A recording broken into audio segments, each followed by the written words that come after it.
தென்மேற்கு வங்கக்கடலில் நாளை புதிய காற்றழுத்த தாழ்வு பகுதி உருவாக வாய்ப்புள்ளதாக இந்திய வானிலை ஆய்வு மையம் தெரிவித்துள்ளது. தென்கிழக்கு வங்கக்கடலில் நாளை காற்றழுத்த தாழ்வு பகுதி உருவாக உள்ளதாகவும் அது வரும் 16ஆம் தேதி வட இலங்கை தமிழகத்தை அடையக்கூடும் எனவும் இந்திய வானிலை ஆய்வு மையம் தெரிவித்துள்ளது.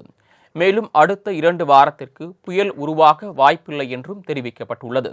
இதன் காரணமாக தென் தமிழகத்தின் அநேக இடங்களிலும் வட தமிழகத்தில் ஒரு சில இடங்களிலும் புதுச்சேரி மற்றும் காரைக்கால் பகுதிகளிலும் லேசானது முதல் மிதமான மழை பெய்யக்கூடும் என தெரிவிக்கப்பட்டுள்ளது.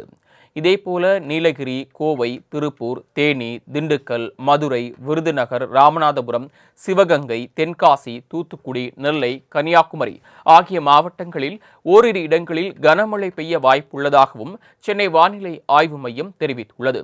நாளை மற்றும் நாளை மறுநாள் தமிழகத்தின் ஓரிரு இடங்களிலும் புதுச்சேரி மற்றும் காரைக்கால் பகுதிகளிலும் லேசானது முதல் மிதமான மழை பெய்யக்கூடும் என கணிக்கப்பட்டுள்ளது.